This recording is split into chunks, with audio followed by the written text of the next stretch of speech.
Hello students, welcome you all. हम लोग last class में जो चैप्टर पढ़ रहे थे वो चैप्टर है study of gas law.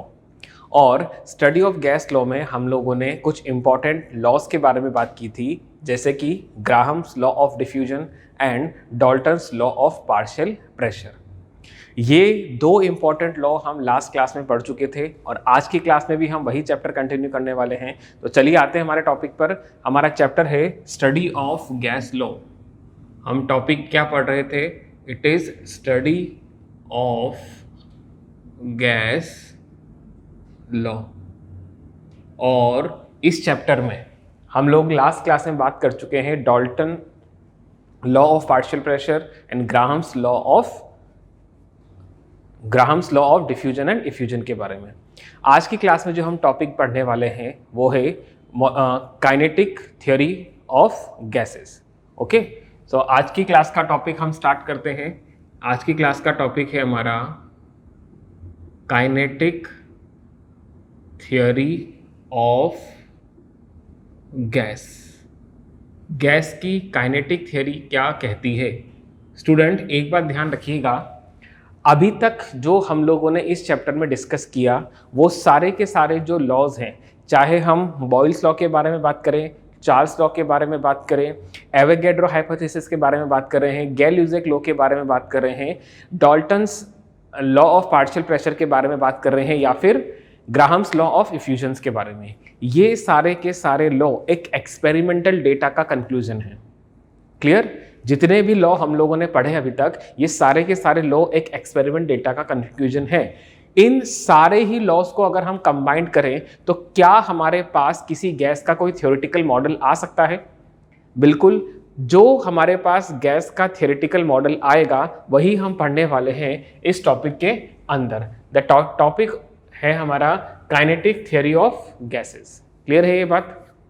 Okay, अगर आपसे देखो, ये जो थ्योरी है वैसे तो सजेस्ट की थी, सबसे पहले इसको ऑब्जर्व, इन सारे डेटा को ऑब्जर्व करना स्टार्ट किया था बर्नौली नाम के साइंटिस्ट ने, है ना। बर्नौली नाम के साइंटिस्ट ने इन्हें ऑब्जर्व किया।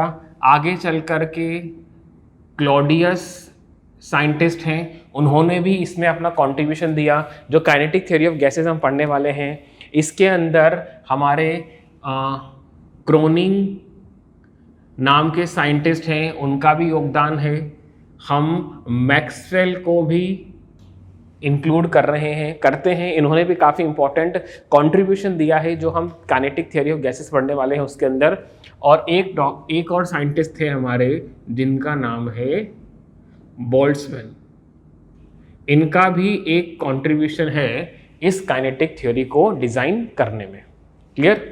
अगर मैं काइनेटिक थ्योरी ऑफ गैस की बात करूं, स्टूडेंट आप लोग ये बात जानते हो, out of the 3 physical state of matter gas is the simplest one, जिसको स्टडी करना हमारे लिए आसान हो जाता है। क्लियर? कैसे स्टडी हो जाता है, क्या हम इस थ्योरी के अंदर बात कर रहे हैं, आइए जानते हैं।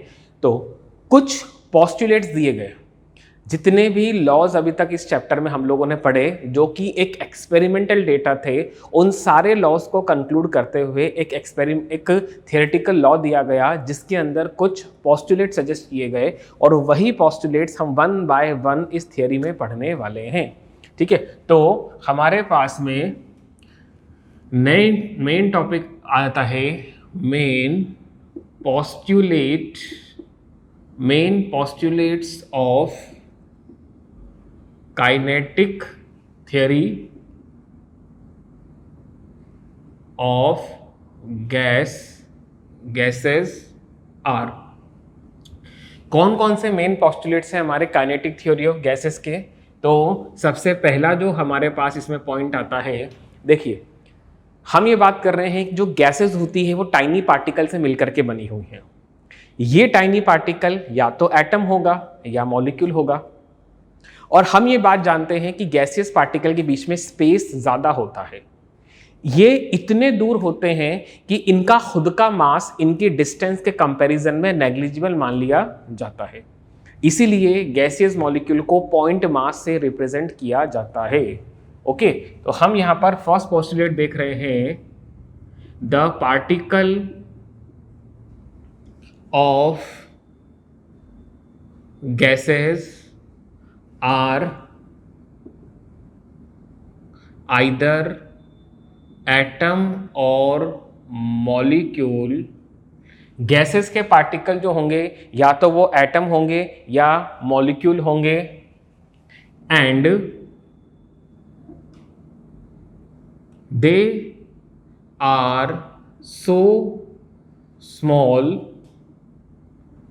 and they are so small and far apart from each other that their own volume is considered negligible. Okay जो पार्टिकल ऑफ गैसेस हैं या तो वो एटम होंगे और मॉलिक्यूल होंगे, और ये पार्टिकल इतने छोटे होते हैं और एक दूसरे से इतने दूर होंगे कि इनका खुद का वॉल्यूम जो है वो नेग्लिजिबल मान लिया जाता है. Okay, so they are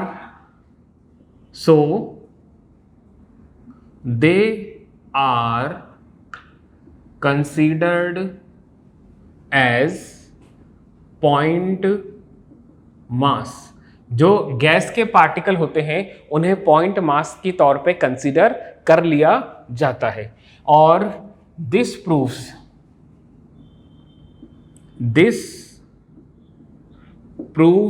the compressibility of gas. ये जो पॉस्टुलेट्स है ये गैस की कंप्रेसिबिलिटी को प्रूव कर रहा होता है. स्टूडेंट आप एक बात समझिएगा, ये हमारे पास कोई कंटेनर है, कंटेनर के में अंदर एक गैस पार्टिकल ये रहा और एक दूसरा गैस पार्टिकल ये रहा. ये दोनों पार्टिकल एक दूसरे से इतनी दूर हैं, इनके बीच का जो डिस्टेंस d है वो इतना ज़्यादा है कि ये दोनों पार्टिकल वैसे तो आइडेंटिकल हैं, ये दोनों पार्टिकल एक जैसे ही होंगे, कंटेनर में एक ही तरह की गैस है तो पार्टिकल भी सेम होंगे, लेकिन इस डिस्टेंस के कंपैरिजन में इन दोनों ही पार्टिकल का खुद का मास नेग्लिजिबल मान लिया जाता है, इसलिए हम इन्हें पॉइंट मास कंसीडर कर रहे हैं. अब अगर डिस्टेंस ज्यादा है, नॉर्मल टेम्परेचर प्रेशर पे डिस्टेंस ज्यादा है, तो सीधी सी बात है अगर हम इस गैस के ऊपर प्रेशर एक्सर्ट करेंगे, अगर हम इस गैस के ऊपर प्रेशर एक्सर्ट करेंगे तो ये दोनों गैस के मॉलिक्यूल एक दूसरे के पास आएंगे.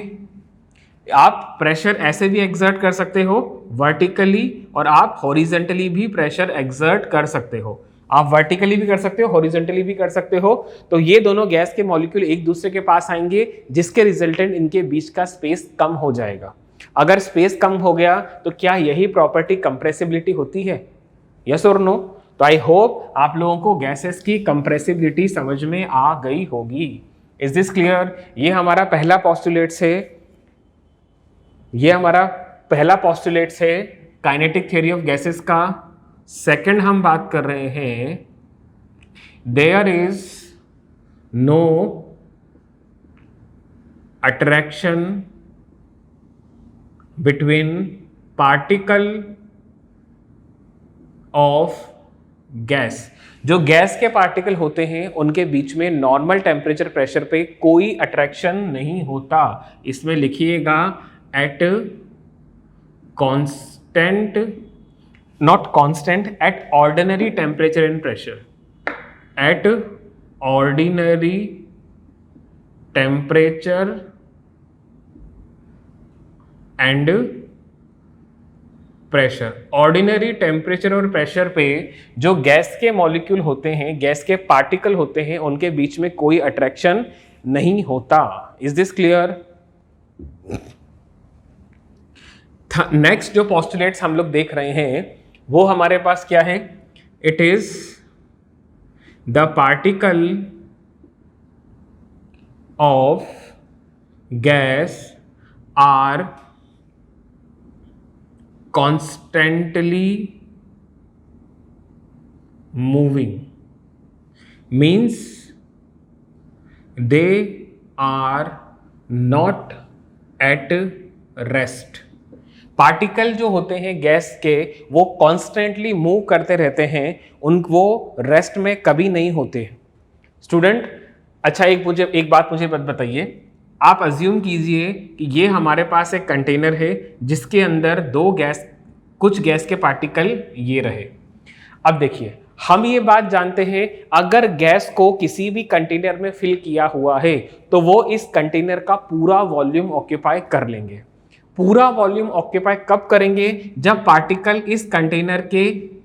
गैस के पार्टिकल इस कंटेनर में कहीं भी रैंडम और जिगजैग मोशन कर रहा है और वो भी कंटिन्यू कर रहा है। स्टूडेंट, अगर ये पार्टिकल रेस्ट पर होते तो आप ये बात सोचिएगा कि हमारे पास जो गैस आती है उसका शेप जो है वो फिक्स होना चाहिए था, हाँ या नहीं? जो गैस के पार्टिकल हैं अगर वो रेस्ट पर होते तो हमारे पास गैस का जो शेप है वो फिक्स होना चाहिए था, बट प्रैक्टिकली ऐसा होता नहीं है। तो ये इस बात का प्रूफ है कि जो पार्टिकल हैं गैस के वो कॉन्स्टेंटली मूव करते रहते हैं। ओके, तो इसमें हम कंटिन्यू करके लिख रहे हैं, if they are at rest, अगर पार्टिकल ऑफ गैस रेस्ट पर होंगे, then gas will get a fixed shape, gas का एक फिक्स्ड शेप हो जाना चाहिए था, विच इज नॉट पॉसिबल। अगर गैस का फिक्स्ड शेप हो गया तो हमारे पास में वो गैस की प्रॉपर्टी फॉलो नहीं करेगा, इसका मीन पार्टिकल जो है वो कॉन्स्टेंटली मूव करते रहते हैं। ओके, नेक्स्ट जो पोस्टुलेट है हमारे पास वो गैस के पार्टिकल से रिलेटेड है। वो क्या है? The particle of gas are moving. देखो, हमने पहले ये देखा वो कांस्टेंट मूव करते हैं, वो कैसे मूव करते हैं इस बारे में हम बात कर रहे हैं। The particle of gas are constantly moving in random direction, वो किसी भी डायरेक्शन में जा सकते हैं, एंड इन स्ट्रेट लाइन, वो हमेशा एक स्ट्रेट लाइन में ही मूव करेंगे। स्टूडेंट, जिगजैग मोशन होगा। अब देखो, डायरेक्शन कब चेंज होगी? जब दो पार्टिकल आपस में टकराएंगे। आप ऐसे अज्यूम कर सकते हो, ये हमारे पास कंटेनर है, ये एक पार्टिकल है, ये दूसरा पार्टिकल है। जब पार्टिकल या तो आपस में टकराएंगे या कंटेनर की वॉल पे टकराएंगे तब उनकी डायरेक्शन चेंज होगी। ये पार्टिकल है, मूव कर रहा है, कंटेनर से टकराया, इधर आ गया, फिर कंटेनर से टकराया, इधर आ गया, पार्टिकल से टकराएगा, फिर इसकी डायरेक्शन चेंज हो जाएगी। ठीक है, तो हमने ये कहा the particle of gases are moving in random direction and in straight line. Okay, during there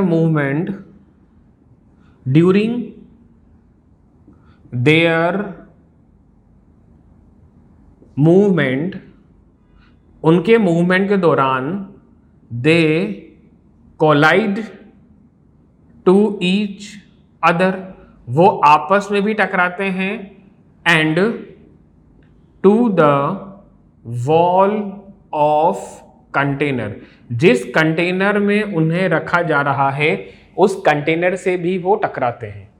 ठीक है, और इस कोलिजन की वजह से, इस कोलाइड की वजह से ही उनकी डायरेक्शन में चेंज आता है। क्लियर? इसमें एक चीज इंपॉर्टेंट ध्यान रखिएगा, हम फिजिक्स के पॉइंट ऑफ व्यू से इस चीज को ऑब्जर्व कर रहे हैं। दिस कोलाइड इज, ये टकराव जो होता है दो गैसियस मॉलिक्यूल के बीच में, इट इज प्योरली इलास्टिक। ये जो कोलिजन है दो गैसियस पार्टिकल के बीच का, ये प्योरली इलास्टिक है। अब इसका मतलब क्या होता है? मीन्स नो गेन और loss of kinetic energy before and after collision. Collision, दो पार्टिकल के बीच कोलिजन होने से पहले और कोलिजन होने के बाद में ना तो काइनेटिक एनर्जी का गेन होता है, ना ही काइनेटिक एनर्जी का लॉस होता है। Kinetic energy as it is बनी रहती है। Student, this phenomena is known as elastic collision. This collide is elastic in nature. elastic का मीन्स होता है कि ये काइनेटिक एनर्जी में ना तो लॉस कर रहा है और ना गेन कर रहा है। बिफोर कोलिजन काइनेटिक एनर्जी जो होती है, आफ्टर कोलिजन भी हमें वही काइनेटिक एनर्जी मिल रही होती है। Student, please note down all the postulates of the theory. I hope ये आप लोगों ने नोट कर लिया होगा, लिख लिया ये। चलिए आगे बढ़ते हैं। हमारे पास में फिफ्थ पोस्टुलेट्स क्या आ रहा है काइनेटिक एनर्जी थ्योरी का, इसके बारे में हम लोग बात करते हैं। तो हमारे पास में फिफ्थ पोस्टुलेट ये आ रहा है, एट एनी पर्टिकुलर टेम्परेचर। जो हमारे पास एक पर्टिकुलर टेम्परेचर होगा उसके अंदर डिफरेंट पार्टिकल ऑफ गैसेस, उसमें different particle of gases have different velocity. देखो, एक पर्टिकुलर टेम्परेचर पे जितने भी गैसियस पार्टिकल हैं उनकी वेलोसिटी जो है वो डिफरेंट होगी। अगर 1000 पार्टिकल हैं तो 1000 के 1000 मॉलिक्यूल की जो या पार्टिकल की जो एनर्जी है वो अलग अलग होने वाली है। And different kinetic energy, particle की खुद की काइनेटिक एनर्जी भी डिफरेंट होती है और वेलोसिटी भी डिफरेंट होती है at a particular speed. Clear है?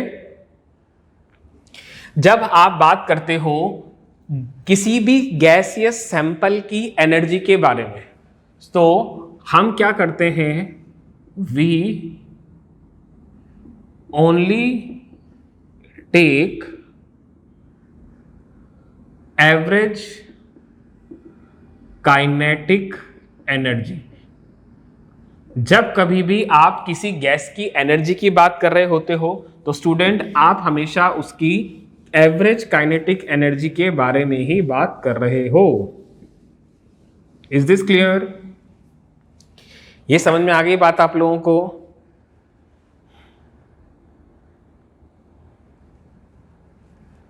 इसमें नेक्स्ट पॉइंट लिखिएगा,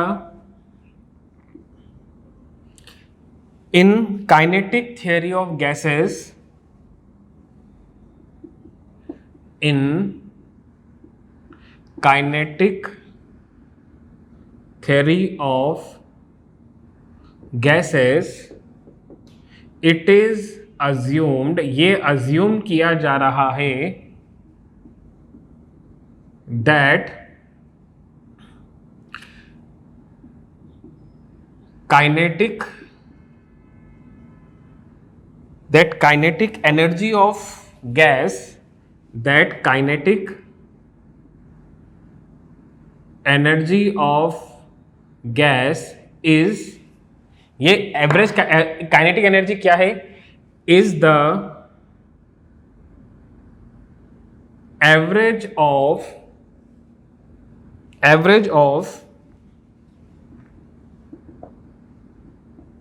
kinetic energy of all gas particle. जितने भी गैस पार्टिकल हैं उन सब की काइनेटिक एनर्जी का अगर हम लोग एवरेज ले लेते हैं तो वही हमारे पास काइनेटिक थ्योरी में एवरेज काइनेटिक एनर्जी कंज्यूम की जाती है। ओके? और एक हमारे पास पोस्टुलेट्स और है, ये क्या है, the average kinetic energy of the average kinetic energy per mole of gas does not depend on nature of gas। जो आप एवरेज काइनेटिक एनर्जी की बात कर रहे हो पर मोल गैस के लिए, ये गैस के नेचर पर डिपेंड नहीं करती है। It depends only on temperature of gas. ये गैस का जो टेम्परेचर होता है उस पर ही डिपेंडेंट हो रही है।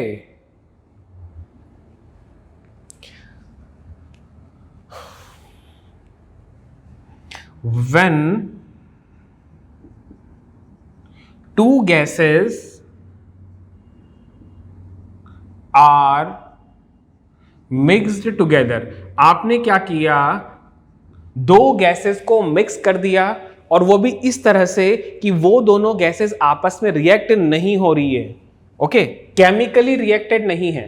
When two gases are mixed together and they do not react chemically, अगर हमने दो गैसेस को आपस में मिक्स कर दिया है और वो आपस में रिएक्शन नहीं हो रही है, then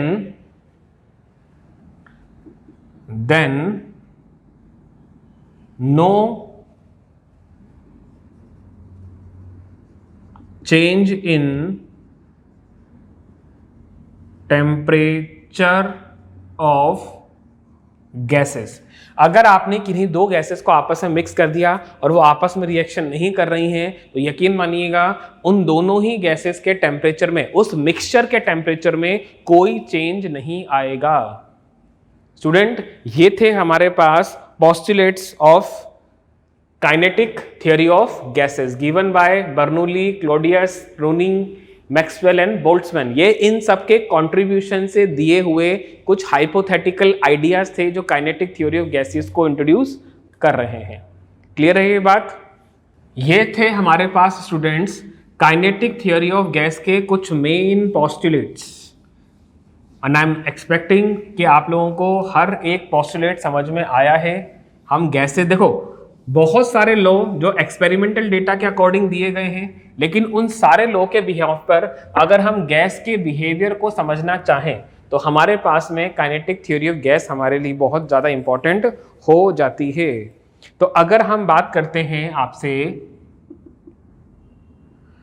average kinetic energy per मोल के बारे में, अगर हम बात करते हैं एवरेज काइनेटिक एनर्जी पर मोल के बारे में, तो ये हमारे पास में क्या आ जाएगा, it is kinetic energy of kinetic energy per mole of gas, per mole of gas divide by N. यहां पर n हमारे पास में है टोटल नंबर ऑफ गैसेस जितनी की आप यहां पर इंक्लूड कर रहे हो। ये हम ले रहे हैं एवरेज काइनेटिक ऑफ गैसेस के बारे में। तो अगर हम बात करते हैं, देखो काइनेटिक एनर्जी पर मोल हम दे सकते हैं 3/2 RT/N से। यहां पर ये हमारे पास रिलेशन निकल करके आता है। आप चाहो तो स्टूडेंट देखो यहां पर ये जो R और N है ये हमारे पास एक नया कांस्टेंट बन जाता है, इसे हम लिख देते हैं 3/2 kT। ठीक है, तो अगर हम बात कर रहे हैं आपसे यहां पर R/N के बारे में, तो ये हमारे पास एक कांस्टेंट है जो कि हमारे पास कहलाता है बोल्ट्जमैन कांस्टेंट।